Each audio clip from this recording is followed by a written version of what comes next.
I'm going to keep this brief because I don't have this scripted out, but there was just a new trailer that released for Legends Arceus, and they revealed a bunch of new stuff, so I just want to go over some quick theories that I have because of it, and I'm too lazy to edit it, so I just shambled together a presentation in 5 minutes. So this is why a presentation.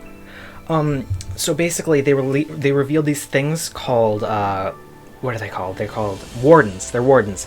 And I'm assuming that they're like a mix between gym leaders and trial captains, because it says, this is Leon, Leanne, I don't know how to pronounce his name, but basically he cares for Cleaver, which is a new Scyther evolution, which was just revealed. Scyther got an evolution, didn't see that one coming. It's ugly, but it makes sense. Scissors didn't exist back then. I mean, at least metal pincer thing, scissors, those didn't exist back then, so it makes sense that they'd have a stone axe. Scyther would evolve into something with stone axes. That makes sense. It's the past. You get it. But basically, I think that this is going to be sort of like trials and stuff like that. So that's pretty cool. Literally, all you have to do is you have to battle one strong, outraged Pokemon. So I'm assuming that that's what the gym substitute is going to be in this game. They might. I don't know if they're going to be like do them in any order what you want, but I imagine that you can probably just do whatever you want until you reach that location, even if they are okay. You have to do this, but you can just explore. So this is Leanne, I don't know. He cares for Cleaver, so that's his signature Pokemon, whatever, in the Obsidian Fieldlands. I don't know what those are, but pretty cool. He's a young boy, he blah, blah, blah, whatever. We understand flavor text. What I'm more interested in is he's clearly a descendant of Clay. I mean, they have the same hat. It's Jim Humble's hat. Well, they're not the exact same hat, but they look almost identical. The belt doesn't go all the way around, but they're so close. They both have curly hair. They both have brown eyes. It's so clear that Leon, whatever, is a descendant, or is a ancestor of Clay.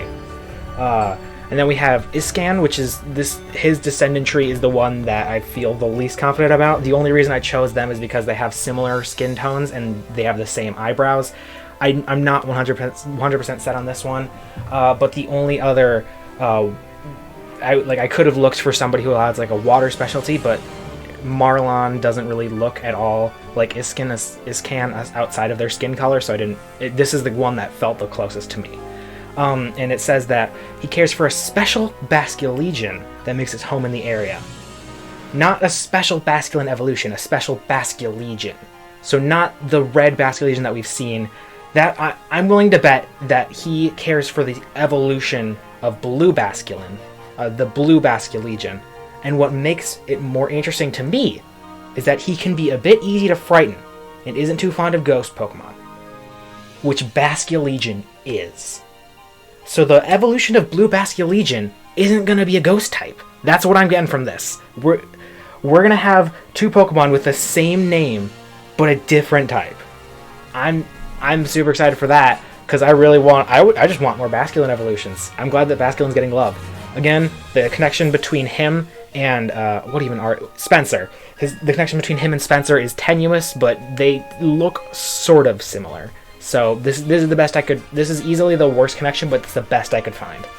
Then we have Mai, who they're just the same person. They're the same person, same hair, same. She's literally just Marley from Gen 4. She's in charge of caring for a special Weirdeer that can be found in Obsidian Fields. She and her partner Munchlax grew together as if they were siblings.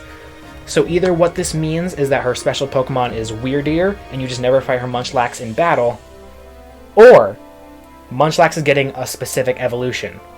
And I'm hoping that if that is true, we get like a feral Snorlax, where like back when it couldn't just lie around all day and it had to actively fight for food. Imagine how awesome it would be to be chased around by a giant, rabid Snorlax trying to eat you. That would be awesome. There's nothing else to say here. She's clearly a normal type specialist. Iscan, he's clearly water. Leanne's clearly a rock type specialist or a bug type specialist. You never know. And then we have Arezu, who I spent a really long time trying to find her connection, but she's Mars. I don't know why it took me so long to realize that she's just Mars.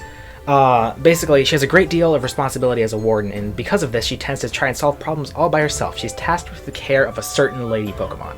My first thought was Gardevoir, and like maybe Gothitelle, but after giving it a bit more thought, I think that we may finally be getting a Jinx evolution.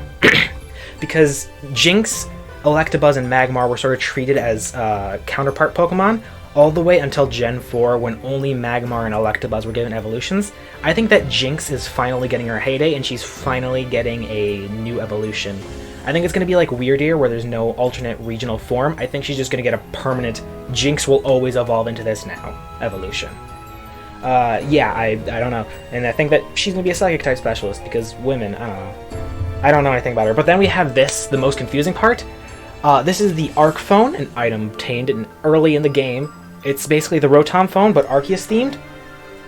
So this raises a lot of questions, but I think I have answers. Time travel. Because how else are we going to transport these Pokemon that are now extinct? How are we going to transport those to current games if not for time travel? And we're dealing with Arceus here. He can warp time, space, reality, matter, anything. I think that time travel is going to play a massive role in this plot, and I think maybe a certain blue-haired someone may be involved. I don't know, these are just theories, and I don't have all the answers. This is the first time I've ever done a Pokemon theory, but I'm feeling kind of confident about these ones. I'm really excited for this game, and Blue Basculin is going to have a unique evolution, which I think is really cool.